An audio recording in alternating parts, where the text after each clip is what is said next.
Hello, hello, hello everybody, and welcome back to another dream today. Hello, hello. Welcome, welcome. Come on in, guys. Get excited. We're playing Dagon today. Dagon? How do you pronounce it? I don't know. I'm gonna say Dagon. It is a Lovecraftian horror visual novel. If you don't know what Lovecraftian means, it means think like Cthulhu and The King in Yellow and other works done by H.P. Lovecraft. Cthulhu and The King in Yellow I think are like the most popular. I know, like, what's that game called? Sucker for Love, I think, was a visual novel type game that also was Lovecraftian and had like Cthulhu and The King in Yellow in it. I thought that was very fun. We might play that at some point, but today we're playing Dagon. I've heard some good things about this game. I've also heard some bad things about this game, so we're gonna test it out, see what it's like. But yeah, so welcome everybody. Let's get started. Let's see if this is all set up. Go. Perfect. All right. Let me just get a little more prepared here. Hold on.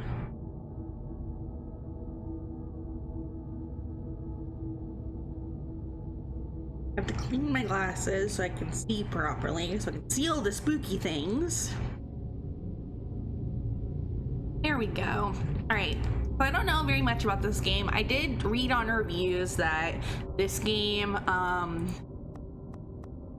is kind of like, I think it's kind of like Beyond Eyes, where it was kind of more of a walking simulator and you walked around and did things.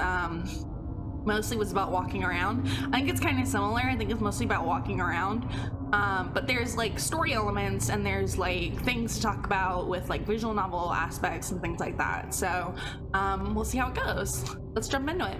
Dagon is a faithful interactive adaptation of H.P. Lovecraft's work focused on story and atmosphere. You will not find difficult choices, action sequence, or inventory management, and movement is limited to progressing through locations along with the plot. Okay. I am writing this under an appreciable mental strain, since by tonight I shall be no more. Ooh. Is it loud? Too loud? Should we turn it down? We turn it down just a touch. Down just a touch. There we go. Okay. I didn't know it was voiced. During the game, you encounter interactive elements. Some of them will allow you to continue your journey. Others reveal interesting facts about the original short story, its historical background, and the author. Oh, fun! Some of the trivia is hidden. In order to find these secrets, focus your eyes and look for the Elder Sign. I didn't see what the Elder Sign looked like. I was too busy focused on my mouse, but we'll find it. Okay. So we're in a room. Can we move? We can move. No, we can't move. We can look left and right. Penniless, and at the end of my supply of the drug which alone makes life endurable, I can bear the torture no longer, and shall cast myself from this garret window into the squalid street below. Oh damn, that's a mood. Penniless at the end of my supply of the drug which alone makes my life endurable. I feel that. We all just went through ourselves out the window. That I am a weakling or a degenerate. Yeah, we're not degenerate. We're a weakling. When you have read these hastily scrawled pages, you may guess, though never fully realize, why it is that I must have forgetfulness or death. Interesting.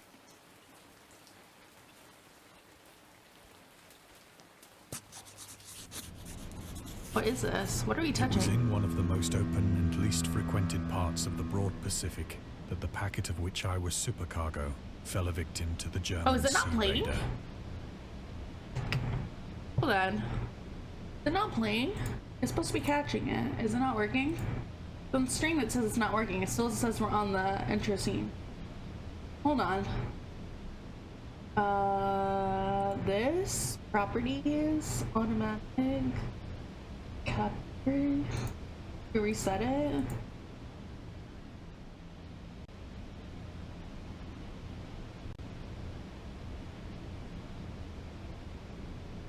Weird. Why is it only showing the intro and not... Maybe because it's full screen? Hold on. Options. Maybe we have to change it out of full screen. No, that didn't work either. Fine. Hold on, we'll figure this out. Okay. Let's just do this.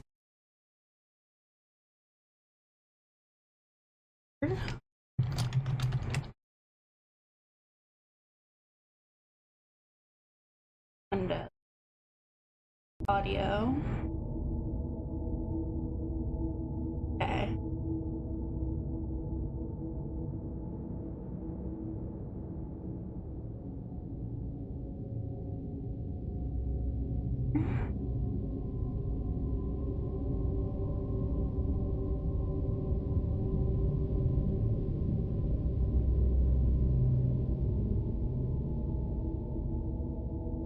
Here we go.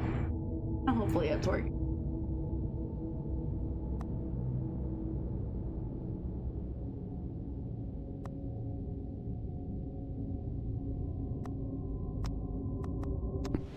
Here we go. Perfect. Now you guys should be able to see it. It was one of the most open and least frequented parts of a broad Pacific, the packet of which I was supercargo fell victim to the German sea raider. Dang. But there really isn't a lot of moving. It's just mostly like looking at stuff and reading. Or hearing, I guess. The Great War was then at its very beginning, and the ocean forces of the Hun had not completely sunk to their later degradation, so that our vessel was made a legitimate prize, whilst we of her crew were treated with all the fairness and consideration due us as naval prisoners. They got pirates. Oh, fun. This. The Huns. The Huns were Central Asian nomads who established a dominion in Europe and invaded the Roman Empire in the 5th century AD. They were known as brutal, deadly warriors and masters of quick raids who also developed powerful composite bows, lassos, and early siege weapons. During World War I, the British used the word Hun as a synonym for Germans in order to emphasize their brutality. However, the term originated when the German Emperor Wilhelm II gave a speech to his troops on 27th of July, 1900, before they embarked to China. Should you encounter the enemy, he will be defeated. No quarter will be given. Prisoners will not be taken. Whoever falls into your hands is forfeited. Just 1,000 years ago, the Huns, under their King Attila, made a name for themselves. One that even today makes them seem mighty in history and legend. May the name German be affirmed by you in such a way in China that no Chinese will ever again dare to look cross-eyed at a German. The refusal to take prisoners was a clear breach of the laws and customs of war adopted during the first... What is that? Hague? Convention of 1899. So this shows how much now I know about history. This is news to me. Okay, so the Germans weren't taking prisoners in World War I. As part of their like brutality, like their brutality. You can read the discovered trivia immediately or go back to them later in the main menu. Turn off displaying trivia if you find that the feature distracts you from the story. This can be changed anytime in the menu. Show trivia upon finding. Yes, I do want to see the trivia. Ooh, that's pretty. The water looks nice. Very rolling. I like it. Okay. I got captured.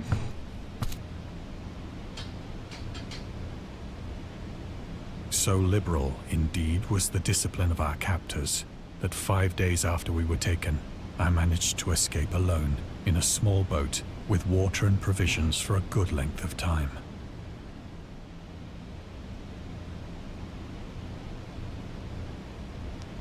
Provisions.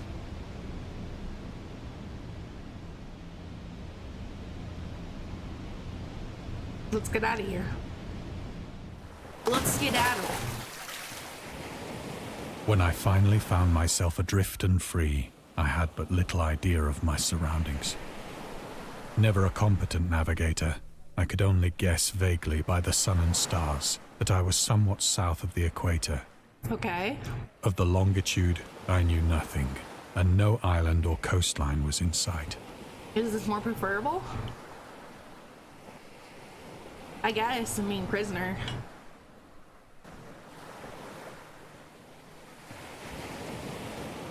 Anything in the sky? Sun, moon, I guess, is our next thing. We're on a little boat.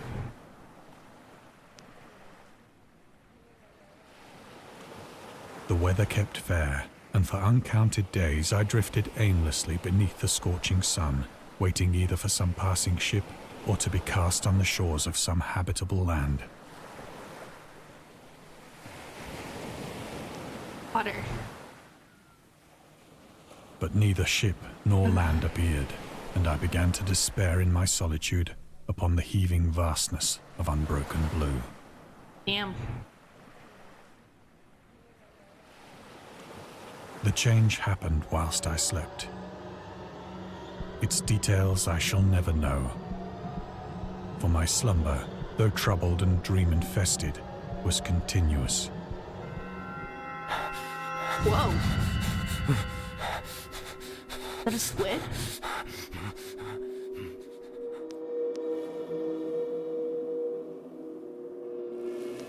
When at last I awoke, it was to discover Uh-oh. What happened? myself half sucked into a slimy expanse of hellish black mire, which extended about me in monotonous undulations as far as I could see. Ew. Black mire. Gross. And in which my boat lay grounded some distance away. Though one might well imagine that my first sensation would be of wonder at so prodigious and unexpected a transformation of scenery, I was in reality more horrified than astonished. I would be too. Just coming upon this, like, black mire. Like, what is mire? Hold on. What's a synonym for the word mire? Let's get specific about this. What is a synonym for the word mire? Or what is a mire? Yes.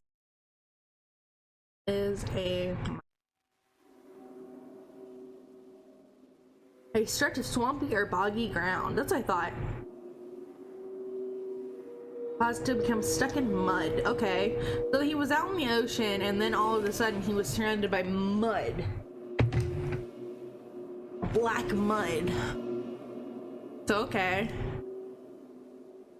For there was in the air and in the rotting soil a sinister quality which chilled me to the very core. There was like squid stuck in it.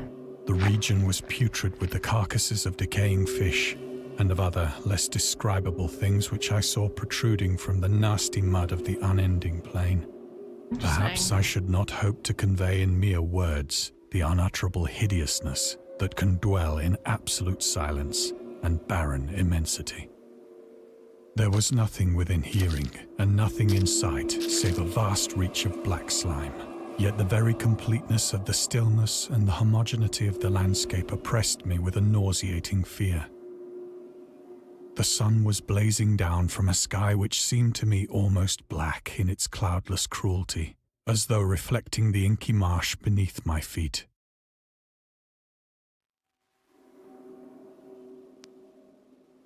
Go back on our boat.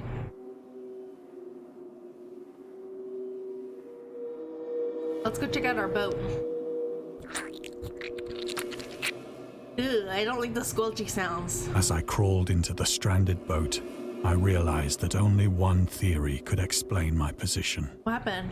Through some unprecedented volcanic upheaval, a portion of the ocean floor must have been thrown to the surface, exposing regions for which innumerable millions of years had lain hidden under unfathomable watery depths. Oh, a volcano? Like an underwater volcano? That's a great idea. So great was the extent of the new land which had risen beneath me that I could not detect the faintest noise of the surging ocean, straining my ears as I might. Nor were there any seafowl to prey upon the dead things.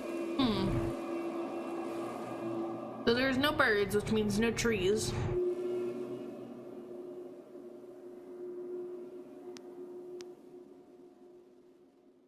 For several hours I sat thinking or brooding in the boat, which lay upon its side and afforded a slight shade as the sun moved across the heavens. Are you gonna stay here? As the day progressed, the ground lost some of its stickiness and seemed likely to dry sufficiently for traveling purposes in a short time. Oh, we're waiting for the ground to dry up. Okay. That night I slept but little, and the next day I made for myself a pack containing food and water, preparatory to an overland journey in search of the vanished sea and possible rescue. So we're on a new patch of land and nobody knows where we are, and we're basically out in the middle of the ocean.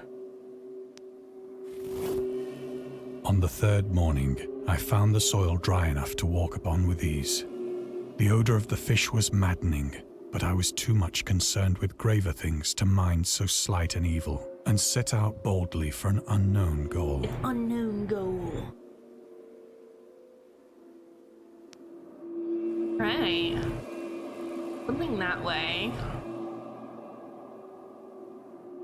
It's not even really like walking somewhere, it's more just like going from one spot to the next.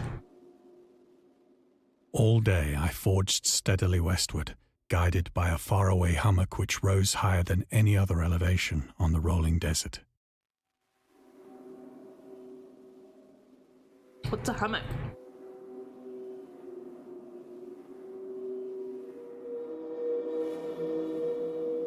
Hold on.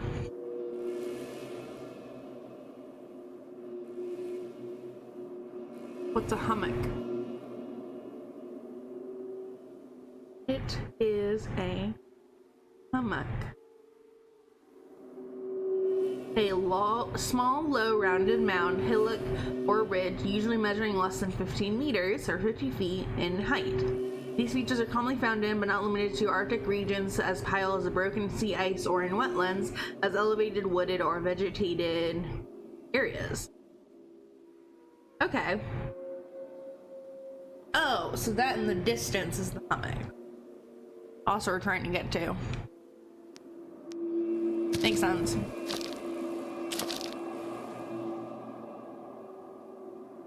Ew, what is that? Oh, it's a whale.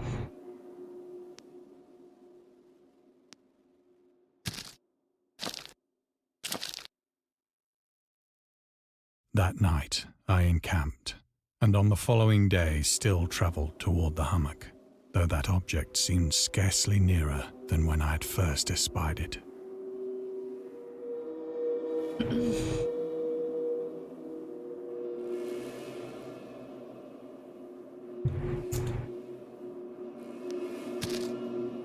Okay, towards the hummock.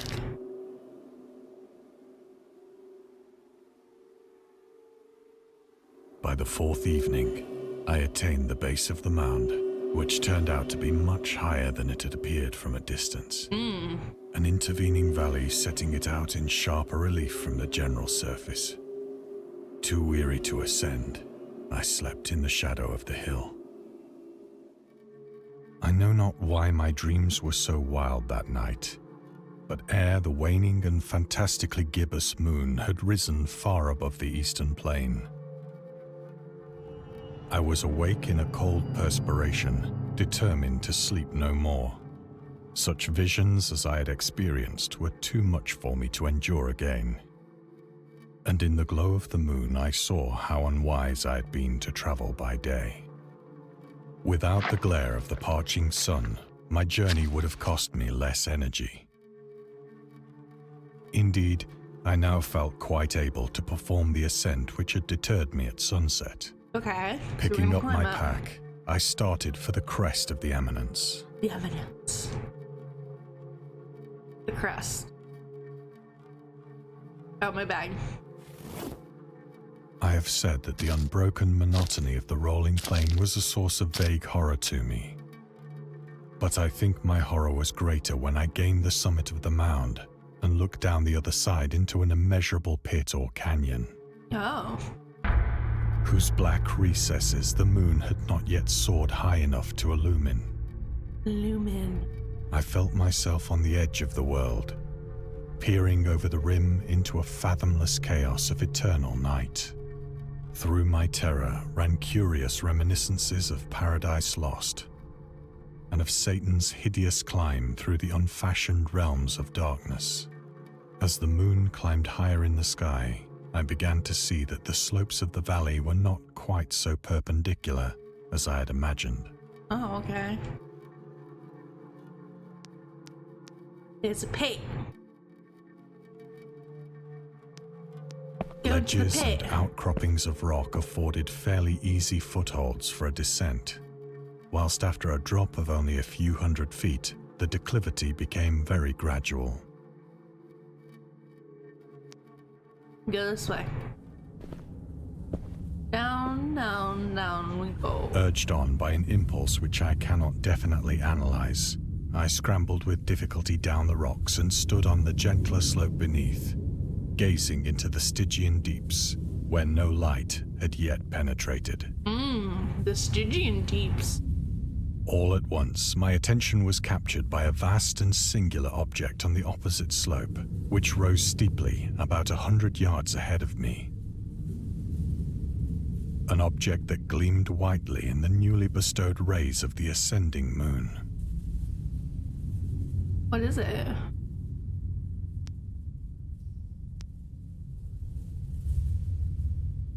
Looks like a plate.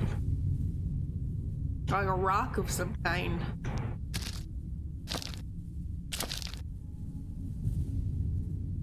That Looks like it a was door. merely a gigantic piece of stone, I soon assured myself. Looks like a door. But I was conscious of a distinct impression that its contour and position were not altogether the work of nature. Yeah, that doesn't look like the work of nature. A closer scrutiny filled me with sensations I cannot express. I'm Helpster. Hello. How you been? We're getting spooky today. Hey, any secrets? No secrets. For despite its enormous magnitude and its position in an abyss which had yawned at the bottom of the sea since the world was young, Damn. A position in an abyss which had yawned at the bottom of the sea since the world was young. What? I love that writing. I perceived beyond a doubt that the strange object was a well-shaped monolith, Monolith. Okay. whose massive bulk had known the workmanship and perhaps the worship of living and thinking creatures. His voice is amazing. It really adds to the atmosphere of the game. I really love his voice. This narrator is doing a great job. I wonder if they really liked H.P. Lovecraft. I wonder if when they like applied for this or like got requested for it, I wonder if they were like, fuck yeah, H.P. Lovecraft. Spooky time. Dazed and frightened, yet not without a certain thrill of the scientist's or archaeologist's delight, I examined my surroundings more closely. Okay. Examine our surroundings. Over there. We can always see the moon. I love that. We just look up and we see the moon. That's great. The moon, It is H.P. now near the Lovecraft. zenith, shone weirdly and This vividly is above the Dagon. towering steeps that It is hemmed in a the chasm. interactive story based off of like I think it's the first 4 or the first like few short stories that Lovecraft wrote. I think this one specifically is about Cthulhu. We already found out that he's all high up on morphine in like the current timeline. This is like the past, a flashback of why he's all high up on morphine and he wants to die. We're finding out that he found this monolith while he was out at sea. The moon near the zenith shone weirdly and vividly above the towering steps that hemmed in the chasm.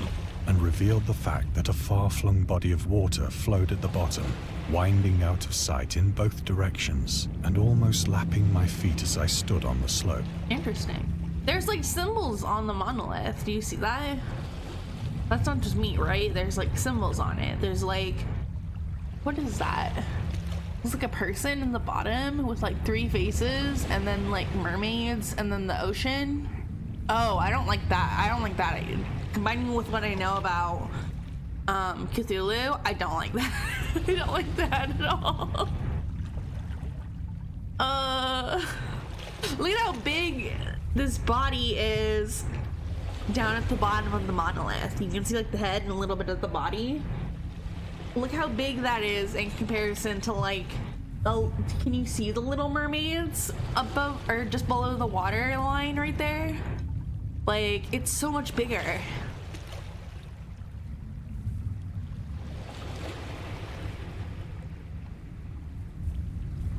Across the chasm, the wavelets washed the base of the Cyclopean monolith. I mean, look outside is right on the money on that. Yeah, I'm for reading more H.P. Lovecraft stuff. I really like his works. I think they're really interesting. I really like characters that descend into madness, which is like you said, is like his forte. So I really need to read more of his books and things like that. A lot of fish, a barrier, and some weird things. But yeah, it looks pretty creepy. On whose surface I could now trace both inscriptions I want to get a closer and look. crude sculptures. Let's get closer. The writing was in a system of hieroglyphics unknown to me, and unlike anything I'd ever seen in books. Can you imagine if we actually had this, like, under our oceans? If we had big monoliths to, like, Cthulhuan creatures under the water? There's, like, fish and seashells and stuff on the sides, and then there's, like, this Cthulhu on a throne, or an octopus on a throne.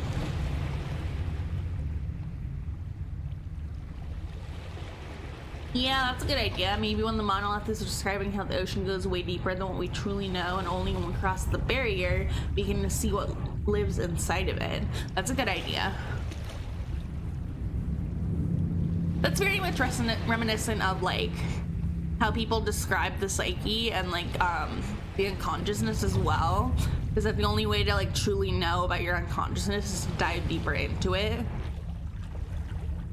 Consisting for the most part of conventionalized aquatic symbols such as fishes, eels, octopi, crustaceans, mollusks, whales, and the like. Thanks. Several characters obviously represented marine things which are unknown to the modern world. Okay. Maybe back then, but we know about them now. But whose decomposing forms I had observed on the ocean-risen plain. Yeah, we saw them on the plane because they got swept up by the volcano. It was the pictorial carving, however, that did most to hold me spellbound. Spellbound. What is it? Ooh, trivia. Storytelling methods. Dagon contains many themes and storytelling methods that Lovecraft developed in his later works, such as telling the story through carvings, the Mountains of Madness, the Nameless City, journals and character notes, the Shadow Out of Time, and the Haunter of the Dark. Ooh. These are great titles. Islands emerging from the ocean, the Call of Cthulhu, or fictional beings and deities based on real events and mythologies. Nico in the Whisper in Darkness. It's also considered the origin of the popular Cthulhu mythos. Some of Lovecraft's other stories also include in a manner similar to Dagon, but let's skip the details in order not to spoil the ending. Yeah, don't spoil the ending for me. I'm curious. Okay, so we have like a civilization of like fish and shit, right? And other aquatic animals, right? And then there's this level of ocean right here, right? Plainly visible across the intervening water on account of their enormous size were an array of bas-reliefs whose subjects would have excited the envy of a doré. It's a doré. Okay, so many words to look up. Hold on. What's a doré, first off? What is a doré?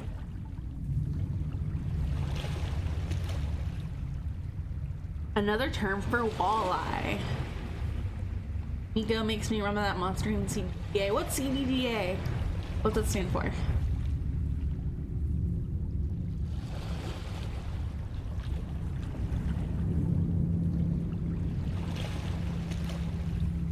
Okay, and I also wanted to look up bas reliefs, which I think I know what that is.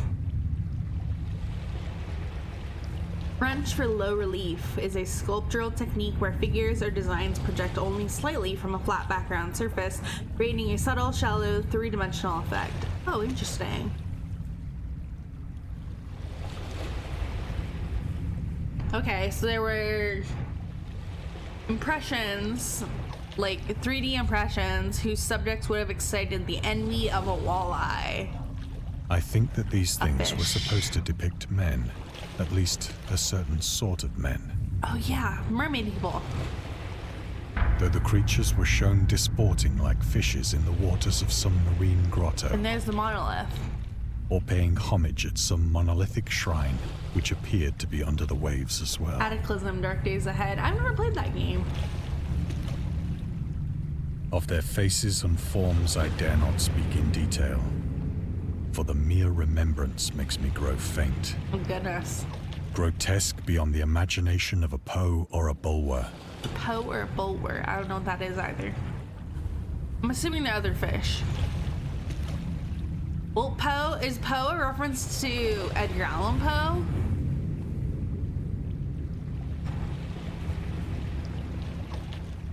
I don't know if this is see. Maybe if we just type in the sentence, because it is based off the book. Imagining a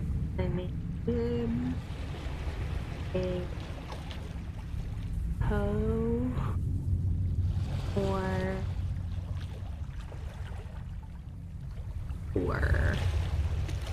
what is that? A horrifying alien sculpture. Okay, that's what he was describing. Yes. Oh, okay.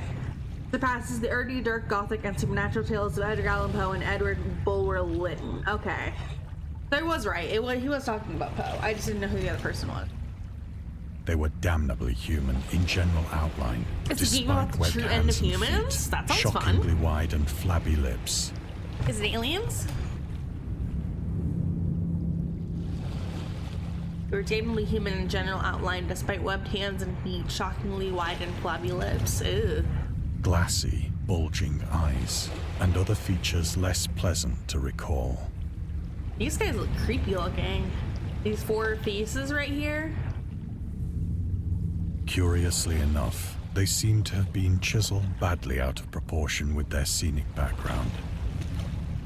For one of the creatures was shown in the act of killing a whale, represented as but little larger than himself. Oh, he's huge.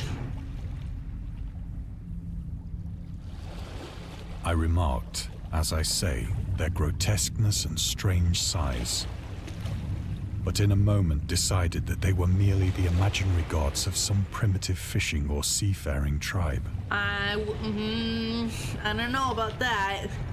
Typically, like, I don't know very much about, like, history or mythology. I don't know really more than the next person, but what I learned in mythology is that, like, mythology gods and characters typically are drawn from either a necessity of needing to explain something or somebody who actually, like, lived but has grown out of proportion with their story, right? Like somebody who actually, like, maybe this is somebody who actually lived in the ocean, and then they were like, well, he lived in the ocean and he comes back and he, like, just lives out there, so he must be, like, a fish person, right? And he must feast on, like, whales and shit. Like, that would be, like, like how a mythology would work, I think. I don't know. I don't think you can just necessarily just say that they're imaginary gods of some primitive fishing or seafaring tribe. I don't think you can just say that. I think, like, because again, normally those things have to come out of a necessity. So normally they'd be like, well, maybe they're trying to say, like, the ocean is a scary place, so stay away from it. But why would you say that if you were a fishing or a seafaring tribe, if you're dependent upon the ocean? You know what I mean? I don't know. Very interesting. I don't know how I feel about he coming up to this conclusion that it's an imaginary god. I guess we'll find out how that works out for him. I don't think it's gonna work out well for him. Some tribe whose last descendant had perished eras before the first ancestor of the Piltdown or Neanderthal man was born. Oh, okay.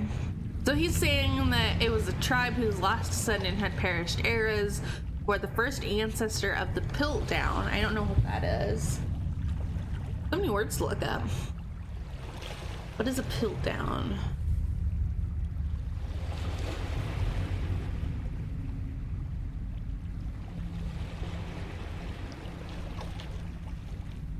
Okay. Piltdown Man was the famous 1912 paleoanthropological hoax where planted forged fossils were presented as the missing link between apes and humans.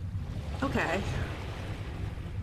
Discovered in East Sussex, England, the find consisted of a medieval human cranium combined with an orangutan jaw and chimpanzee teeth aged with chemicals. It fooled scientists for over 40 years before being exposed as a fraud in 1953.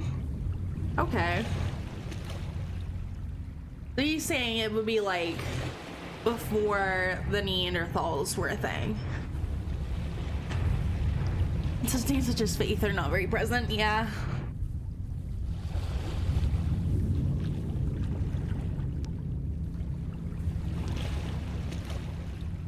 Alright. Awestruck at this unexpected glimpse into a past beyond the conception of the most daring anthropologist, This would be a great anthropology find.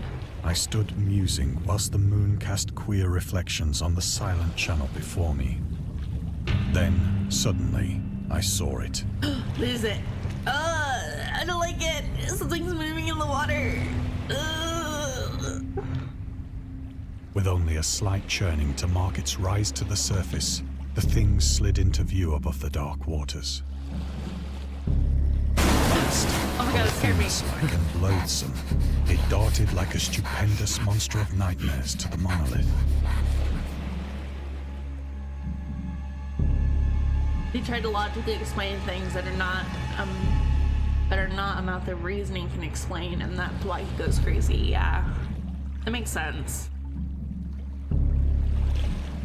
About which it flung its gigantic scaly arms, the while it bowed its hideous head and gave vent to certain measured sounds. Ooh. I love this depiction of this. I like that, like, it's getting swirly and like moving around in our eyes because we're like losing our mind and we're gonna fall faint. I think I went mad then. Yeah, I would too. Did some huge creature just jumped out of the water? Of my frantic ascent of the slope and cliff, and of my delirious journey back to the stranded boat, I remember little. 4 days of walking back to the boat.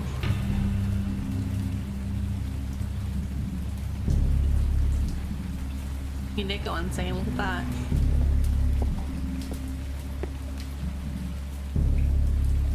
I believe I sang a great deal, and laughed oddly when I was unable to sing. I don't like that. I don't like random singing. That's weird. Don't like that. Where's the next connection? Oh, seen it yet. There it is.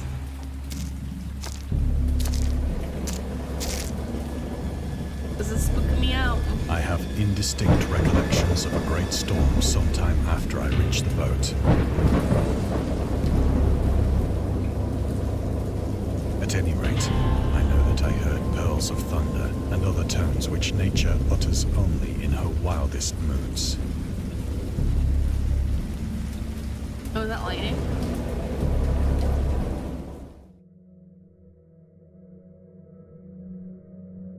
When I came out of the shadows, I was in a San Francisco hospital. What? How'd we get there? Brought thither by the captain of the American ship which had picked up my boat in mid-ocean. In my delirium, I had said much, but found that my words had been given scant attention. Yeah, they probably just figured you'd been out at sea. Of any land upheaval in the Pacific, my rescuers knew nothing. Oh, they don't know of any land upheaval. Oh, that's creepy. That's so creepy. Nor did I deem it necessary to insist upon a thing which I knew they could not believe. Okay. Lovecraft, journalist. Lovecraft was a prominent figure in the world of amateur journalism in 1915.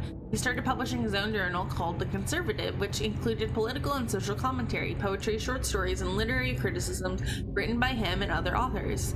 Howard was a skilled wordsmith, but he also took criticisms to heart, which resulted in his decision to step away from writing poetry and concentrate on weird fiction again. For the first time since his teenage years, Dagon, published in 1919, is one of the short stories written during that period. Okay.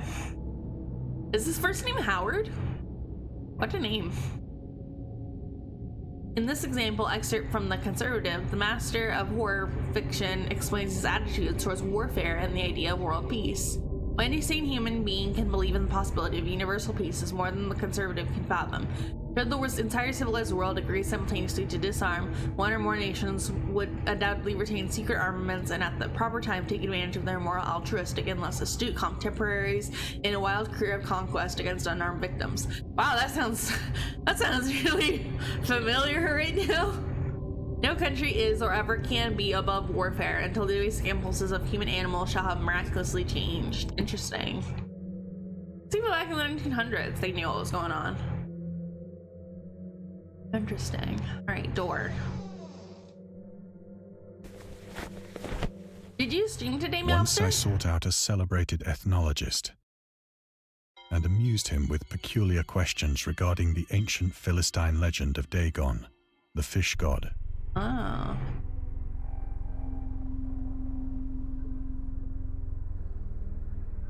I think, if I remember correctly, isn't Dagon a Sumerian god?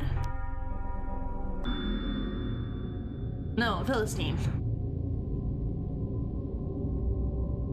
Dagon was the main deity of the Philistines, worshipped at the... They just said that too. I don't know why I thought Sumerian. Worshipped through the Middle East as the ancient god of fertility and crops. I knew that. The rulers of Akkad, Mesopotamia, chose him as the patron saint of their war conquests. He also appeared as the judge of the dead in an Assyrian poem and in the underworld prison warder in one of the Babylonian texts. He's often mistakenly taken for a fish god due to the wrong interpretation of his name, as in Hebrew the word dag means fish. In H.P. Lovecraft works, Dagon is an underwater deity ruling over the deep ones, a humanoid race with fish traits that reside in the oceans. He is worshipped by a secret cult called the Esoteric Order of Dagon. Ooh. E-O-D. E-O-D. We're gonna start a Dagon call here in princessevillan stream. Y'all better be ready for it. We're going to the ocean. Hope you know how to swim. Okay, no trivia that I can see. We did just have some, so probably no trivia for a little while. But soon perceiving that he was hopelessly conventional, I did not press my inquiries.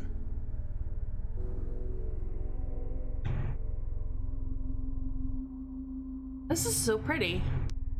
Oh, here's some trivia. August Derleth and the... I know, like, I don't like getting salt water out of my hair. I also don't like getting salt water out of my hair. Leica, enough with the barking. Let the children play. We have to read about August Derleth and the Cthulhu mythos. August Derleth was an American writer and anthologist. He also befriended Lovecraft and published many of his works through his company, Arkham House. Isn't that a, Wait, hold on. Arkham House? It's familiar.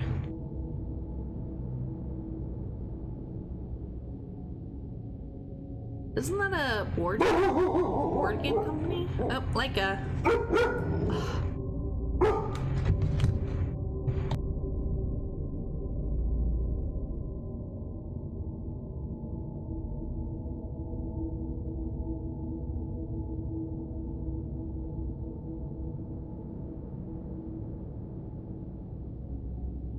Okay, sorry about that. I had to yell at the dog. Alright, let's see. No, don't allow that. I don't want to take a photo. I wanted to look at Arkham House. Arkham House. Leica, enough of that. I did think of that Arkham Asylum, but...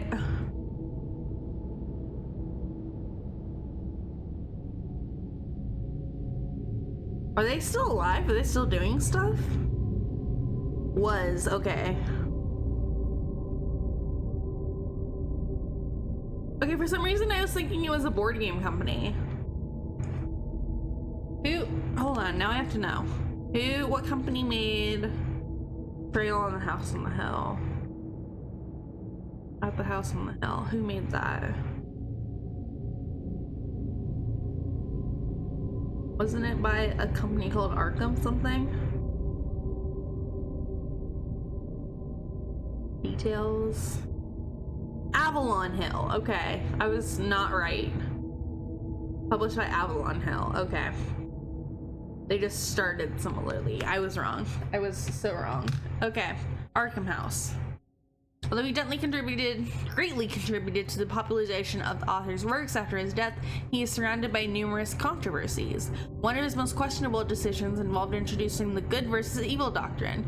Derleth was a devout Catholic.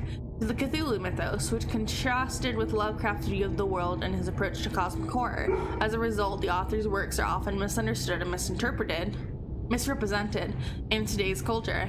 It is also worth noting that Lovecraft was never really interested in creating a mythology, and the term Cthulhu mythos was coined by Derleth after the author left the mortal plane. Interesting. So his works was picked up by another writer. I think I knew that. We can like turn all the way around. Where are we supposed to go from here? Oh, there we go. Across the rim. I would love to read more Lovecraft books. Would you guys be interested in doing like a reading night on Discord? Like, it does want to say a lot of things. There's children outside. They like to ride their bikes and stuff, and she hates the sound of their like rickety bikes, like the training wheels. So she always is like, oh my gosh, there's children outside. I want to go play with the children. I want to go yell at the children about their stupid bikes. So she likes to bark at the bikes and stuff, and we can't have her outside while the children are outside because when they ride by, she barks, and then they bark back at her, and then it makes her bark more, and so it's just turned into a big barking thing. And I have children barking, and I like a barking, and it's such a pain. So I don't let her outside while the children are outside. But yeah, would you guys be interested in doing like a reading night on Discord? I think that'd be really fun. We could read Lovecraft books, or we could read other books. I'm interested in like lots of classic books. So we could do a little bit of reading and hang out. That'd be really fun. We could do something like that on Discord. Hi, Leica. Yes, I know. Hello, darling. Hello, my pumpkin. You're looking for cuddles because you got yelled at. Yeah, you did get yelled at. Alright, let's see. Ooh, that bust is really pretty. More room. Get out of here. It is at night, especially when the moon is gibbous and waning, that I see the thing. I tried morphine. But the drug has given only transient cesses and has drawn me into its clutches as a hopeless slave. So now I am to end it all, having written a full account for the information or the contemptuous amusement of my fellow men. Interesting. Is this the end of the game? I hope not. I hope there's more to it. I did hear that it was very short. Are we poisoning ourselves? I ask myself if it could not all have been a pure phantasm. A mere freak of fever as I lay sun-stricken and raving in the open boat after my escape from the German man of war. This I ask myself, but ever does there come before me a hideously vivid vision in reply. Yeah. I cannot think of the deep sea without shuddering at the nameless things that may at this very moment be crawling and floundering on its slimy bed. Gross. Worshipping their ancient stone idols and carving their own detestable likenesses on submarine obelisks of water-soaked granite. Look at how huge that was! That was gross! That was gross! Oh, I didn't like that. I don't like the ocean. I dream of a day when they may rise above the billows to drag down into their reeking talons the remnants of puny, war-exhausted mankind.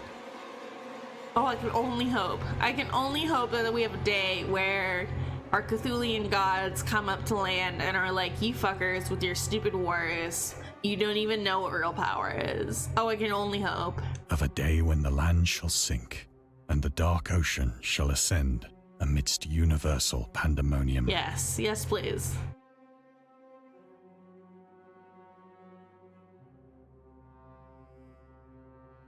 Oh, I love this. Look at all the little figures. Ugh. Swimming. Gross.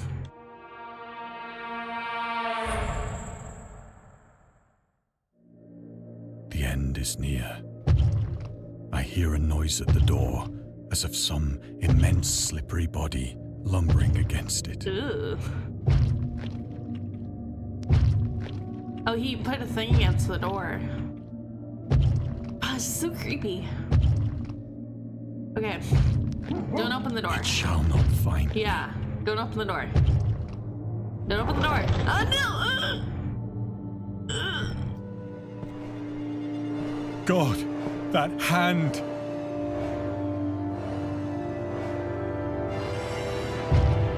The window!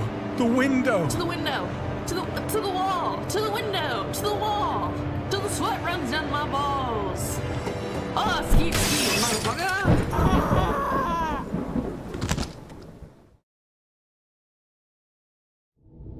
We hope you enjoyed immersing yourself in our little pool of cosmic horror. We'd appreciate it if you took a moment to rate Dagon and check out our other games and DLCs. Interesting! Okay, so you have Dagon, the Railway Horror DLC, Nocturnes, and Cthulhu's Bedtime Stories. Cthulhu's Bedtime Stories sounds fun.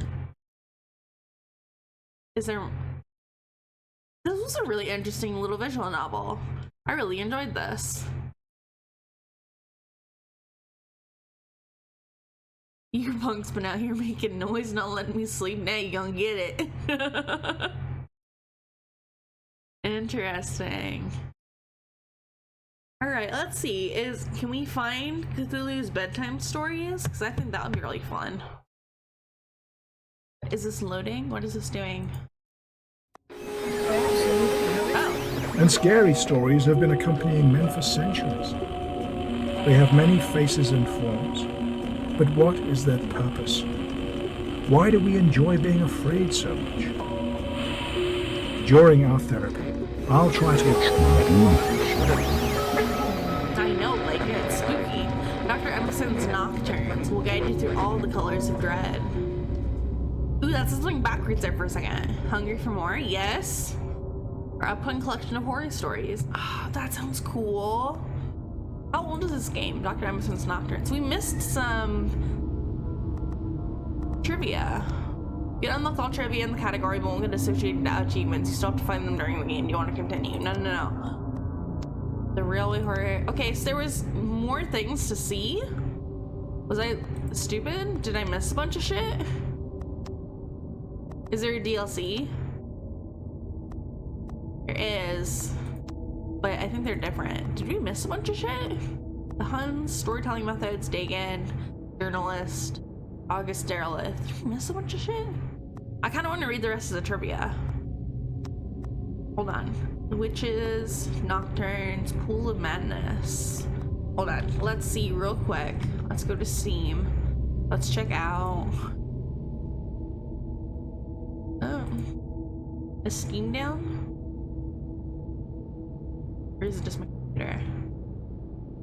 No, Steam is not down. Okay, what are we looking for? Cthulhu's Bedtime Stories?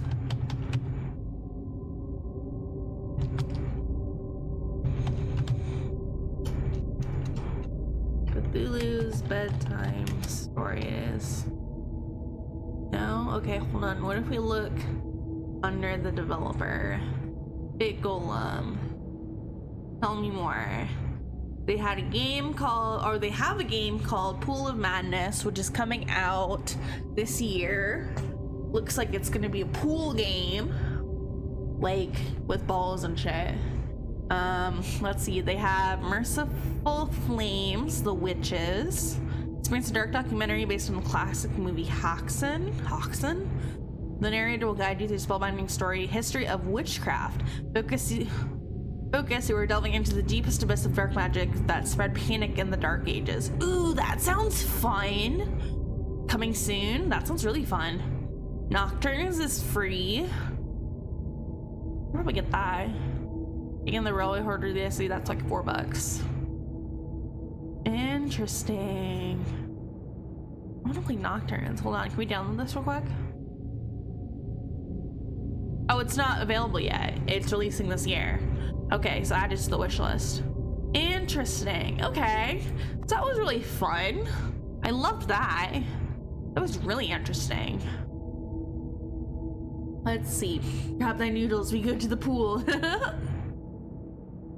Nothing else me sleeping, like knowing everything I do is only hopeless in the face of the deep gods, and my life is something but a speck of dust that can simply blow out as I wish. I know, right? There's something really calming about like thinking that there's like this upper being, like a Cthulhu god, that can just literally wipe you out with like a thought, and there's something really comforting about that, right? Is that just me? I don't think so. I think a lot of people feel this way. I think that's why a lot of people like Cthulhu, right? Because they like the madness of it. They like the horror of it, right? I really like the thought of just being snuffed out. Like, I'm putting my thumb down. Like, so you're just getting snuffed out just so completely without a thought instantly. Like that, right? Like, all they have to do is wake up and everything you know, everything you believed in, everything that you think about, it's gone, right? You wouldn't have exist, none of it would have exist. And that's kind of like a really comforting kind of feeling, I think.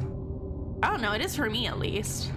I look forward to the day that Cthulhu rises and takes over and we can all just drift into madness and fall asleep. That'd be great. And suddenly we're chill again. Yep, makes you think, does it really matter? I think that's why people like God in general, like in Christianity. I think that's why they like God in general, because they're like, oh, well, in comparison to like what God does and what God controls, I am nothing, right? So I think that's a very comforting feeling. I think a lot of people can really relate to that. But for me, it's Cthulhu. Like, God can go fuck himself. For me personally, I really want Cthulhu to be real, and I really want him to just come up and make everything better. Maybe not better, but just make everything different, like drastically different, like so different that it doesn't even make sense anymore, right? That'd be great. So Big Golem is the producer and developer of this game. They have a bunch of other games that they're coming out with this year. Dagon by HP Lovecraft, which is what we played today, was released in 2021 and is free. So if you want to explore it for yourself, you can go out and do that. I would highly recommend it. I do think maybe in the future we will read some HP Lovecraft on Discord, so make sure you're following the Discord and hanging out with us on Discord so that we can, you know, hang out with you guys and do some fun stuff and community events and stuff like that. So yeah, I think that'll be really interesting. You can find the Discord by going to any of the Linktree links or going to the About Me on Twitch, going all the way down, hit the Discord button, it'll take you straight to Discord. You can join and be part of the party and hang out with us. It's really fun. We don't have anything really going on right now, but we are planning some community events and things like that, some pre-streams. We're looking at doing there's an archive of Homestuck videos from like old internet that were taken down by Octopimp, who is like one of the, I think he's, God is so much better at explaining this than me. I think Octopimp was one of the like original voices for for Homestuck in general, and did a lot of Homestuck videos. I think he took a lot of those videos down. So they're in kind of like an archive, and they're not supposed to be like shown like in public anymore, but we're gonna show them on the Discord for everybody who's been hanging out with us for Homestuck. So if you're interested in watching some old internet videos of Homestuck type things, go ahead and join the Discord and hang out with us. If you're interested in telling me like what kind of games you want to see me play, other community events that we could have, if you have ideas for things that we could do on the channel, if you have ideas for other kind of TTRPGs that you want to see us play, me and Gob can play, maybe we will get some other collab people in and we can do like a big oh, what's it called? Fate. TTRPG, or we could do Changeling or World of Darkness, something like that. So yeah. Darkest Dungeon? I've heard of that game. Hold on, let me look it up real quick. Darkest Dungeon. I do like Cthulhu and Lovecraftian shit. Darkest Dungeon 2, okay. What is it? It's a turn-based combat dungeon crawler. Interesting. Oh, there's a lot of games. There's a whole bundle. Oh, wow. They have a lot of stuff. I have a lot of stuff. Interesting. So it's turn-based? Challenging gothic roguelike turn-based RPG with psychological stresses of adventuring. Recruit, train, and lead a team of flawed heroes against unimaginable horrors, stress, disease, and the ever-encroaching dark. Can you keep your heroes together when all hope is lost? Interesting. We will have to look at that. I will add it to my wish list. There we go. Add to wish list. There we go. I think maybe Gob has this game. Game's being weird. It's not showing me all my games. It's like putting them in little categories and I don't know how to get to see, like, hold on. Darkest Dungeon. I guess he doesn't own it. Okay, never mind then. But we will look at that later. That could be possibly something we could do in the future. I do like gothic things, like gothic horror, for example. I wonder, is there any other visual novel that I can get real quick that I have ready to play? Oh, visual novels. Let's see. Dark Knight, Date Everything. Oh, I have A Date with Death open. We can play that. Yeah, I'll probably play that for a little bit. All right, we will take a quick break. I'll run to the bathroom. You need to plan and strategize a little bit before going inside dungeons. Yeah, I figured it looks very much like that. Turn-based RNG reliant. Okay. So yeah, we'll play A Date with Everything, or not A Date with Everything, A Date with Death. It is another visual novel. We'll start that. I'm gonna take a little break and run to the bathroom, make sure like is okay and not yelling at children anymore. And then we will start that. So stick around and hang out with me for a little bit, guys. Anyways, I will be right back. Oh, you're gonna get going now upstairs? That's okay. Have fun. Have a great day. Thanks for coming by.